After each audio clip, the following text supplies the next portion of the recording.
រូបធម៌និងនាមធម៌កាយជារូបធម៌ចិត្តជានាមធម៌រស់ដូរជាប់ជួររុំរាក់យប់ថ្ងៃកាយបំរើចិត្តស្នេហ៍ស្និទ្ធរាល់ថ្ងៃចិត្តឲ្យធ្វើអ្វីកាយស្ដាប់បញ្ជាបើចិត្តស្អប់ខ្លាំងញ៉ាំងកើនកំហឹងកាយខំប្រែងប្រឹងប្រតិបត្តិឥតរីកាយបំ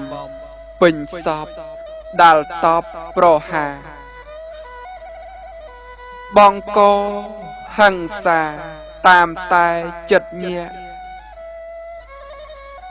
ចិត្តលោចង់បាន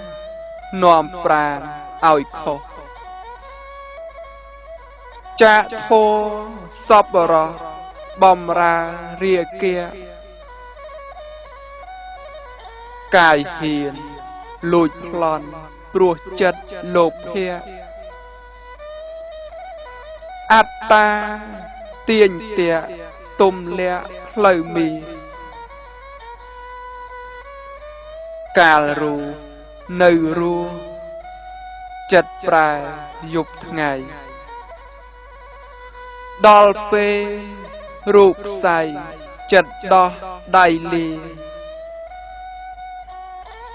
ចិត្តឥតអាឡោះ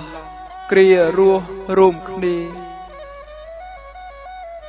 ចោលកាយឯកាយអនិច្ចាពុនពេកាយអត់ពីចិត្តអាណិតបំផុត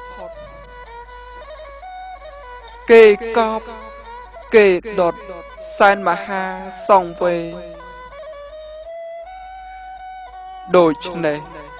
កាយអើយចាប់ពីថ្ងៃស្អែកត្រូវចេះប្រកែ